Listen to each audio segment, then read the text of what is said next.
Thank you so much, Eric. That was absolutely fantastic. Thank you so much for sharing that story. We really do appreciate it here at Stories from the Stage. Before I say anything else, I just want to say that in the last half year, I've seen many, many, many Zoom backgrounds and room backdrops. I want to say that that book collection and display is quite impressive. Kudos there.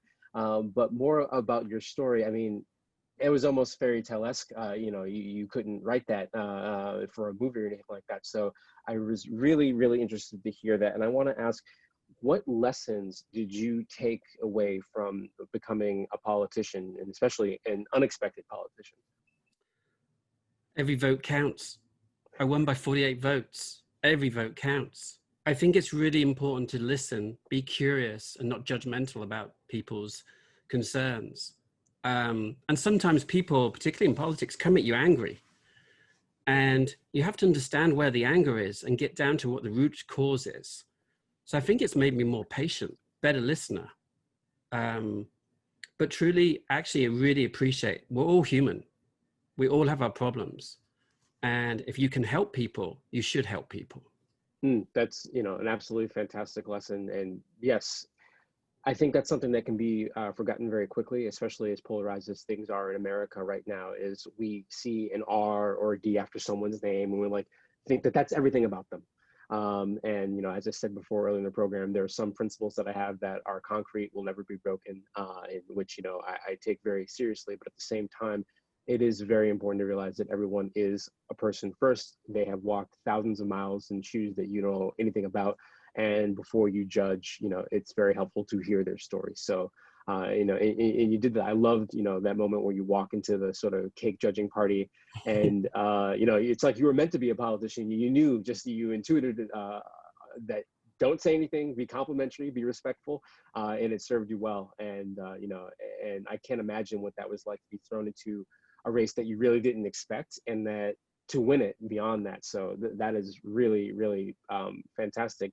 Why do you think that your friend reached out to you for help with managing his campaign? So I spent a good chunk of my life at the beginning working for charities and nonprofits. And I worked as campaign manager for charities for children, for consumer rights and dogs. And I really loved that. There's the helping politicians figure out the policies and the new laws. And there's also kind of reminding them when they're getting things wrong as well. So there was a part of that. I also participate in quite a few elections. I started when I was at university, speaking up for students. And I found I love advocating and championing for people. And I think that's never left me. In fact, I often have conflict in me, like 1 minute I'm doing software engineering because I love it. I love technology. I love solving problems. But in the end, humans need help too. And there's a fine balance between technology and people. And I love both. There's a definite balance to be had between technology and humans, especially in a world where technology so much mediates our interactions. Like, the strongest political opinions that I have felt in the past several years did not come from sitting in a room with someone who had opposite views. It was like I was on Twitter or I was watching the news. So that's really important to keep in mind, the parameters for what we're all doing here. I am curious, we had a few questions from the audience, and someone wanted to know, at what point did you become a storyteller? So, we've heard about your fantastic experience like running campaigns in university, and the story, that you discussed. You're obviously deeply invested in the technology world. You improvise. Where did the storytelling come from? I think it came from realizing it's sometimes easier to talk about the difficult things in life through stories, on analogies. And I think that bit by bit, I've started to add more of that into my life. Definitely politics is you hear a lot of stories and you hear a lot of where people are going. So you kind of get some really good background for that. But I think where it kind of changed for me is actually when I moved to Chicago. There was a point when I was thinking, I'm going to have to leave to go to Chicago to go back to Canada because I'm a Canadian citizen now. And I was thinking, what do I want to do before I leave here? And I was thinking, I've heard of this thing called Second City. Maybe I should try that out. And I did their improv classes and really liked it. But when I went to Annoyance, one of the things, Annoyance Theatre, it's another theatre in Chicago, I should say, I met so many different people of so many different beliefs, opinions, and it was fantastic. It really kind of like, don't just pay attention to your story. How's your story affecting others? And what can you learn from others? And so both my time at Second City and Annoyance helped me start to think out, how do I speak about these things? How do I get better at it? Because I'm a bit matter of fact. I'm an engineer by trade. You got a problem, I try to solve it. I'm very direct. And so that helped me understand the art of it rather than the science of it. So important. You know, I think all artists should start with listening and being the core critical skill. I don't think you can really have so much anything valuable to say to others unless you have listened a lot before you open your mouth or put your pen to paper or whatever the case may be. So I think that is a very, very valuable lesson. As someone who has experienced this process on both sides, I am just curious, you know, in a country like America where 55% of eligible Americans don't vote, what do you think needs to be done to engage people more fully in the process? I think that I'm going to take a bit what Donna said, our previous teller. She talked about that, like everyone should participate. I think she said, oh, I can't remember what one. There was a set of words that were wonderful, and now I'm grasping for them. But I think it's really important that we all participate in democracy. Democracy fails when we go silent or quiet. And I think that it can lead to a place where people with extreme or very limited perspective take over your democracy. So how can we get people involved? Is it a little bit of telling the story of democracy itself and what does democracy need? It needs all of us. It doesn't matter of our perspective. It doesn't matter of our view, but we need to keep talking to each other. And this is the bit that I really liked what Donna was saying, apart from amazing, was we actually need to be talking to each other about this. We can't be saying, let's be polite about this and avoid the issues. We need to talk to each other. And that does mean conflict, but conflict can be a good thing because now we start to understand other people's perspectives.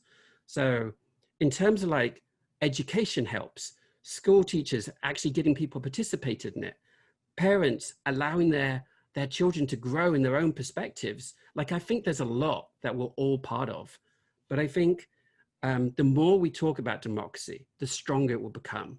And the more silent we become, the weaker it becomes. So everyone should speak up. Everyone should actually try out, get involved in an election. You may not like the party after, but like try it out. Understand how to make democracy work. Because if we don't invest in it, no one else does. And other people that sometimes we don't want to be in charge will take over. So everyone has to be involved for it to work. Thank you for that, you know, very, insightful answer. I think that is, definitely a lesson to be learned and something to be held close as we go through this process. You know, Americans and people everywhere really that has, a democratic process that is so very essential when things are as polarized as they are right now. And I have experienced this, I totally got to this myself, is you find, before you talk to someone, you realize, oh, they're in this party or they are going to vote for this person. And that hones in and you're like, well, that's who they are. That's everything they are. That's all I need to know. And I'm just, I can't deal with that. And I have been there. I'm there on a daily basis.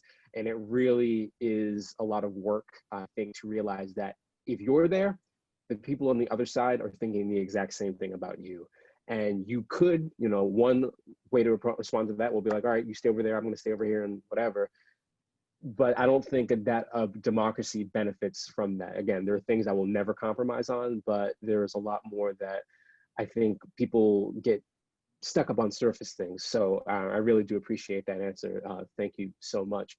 And, you also have valuable insight having done this process in, a different country. What are any similarities or differences that you see between this current election cycle, what's going on right now in America, and things that you've previously seen in your own career? I think it's easy to get polarized because I think as humans, we try to categorize things. We try to label things. We try to put people into boxes. The problem with that is that you're cutting off the arms and the legs as you push them into a box. You don't actually understand all their perspectives. I think Britain's going through a very similar journey at the moment. And I've seen it in Canada as well in terms of polarization. It needs bridge builders. It needs us to kind of be really brave and step up and think, maybe their perspective is different. Now, when you take out humans from politics and you talk about teams, the strongest teams I always see are different people. They think differently. They may even come from different backgrounds, but they end up having a real kind of storming stage. But when they normalize, they are so much stronger because they've built out shared understanding. So I think like if we're to think of democracy as a team, we need everyone to participate. And you may not always like their perspective or their view, but understand it, understand where they built it from. Because as humans, we do try to categorize. It's too easy. We need to get past that. We need to get past the boxes and the labels and say, who is this human? What are they about? What is their history? Let me understand you. Beautifully said. Thank you so, so much. We really do appreciate Eric Brooke. Everybody give him a hand. I know that he can't hear it, but in spirit, we do appreciate that. Eric, thank you so much for being with us on Stories from the Stage.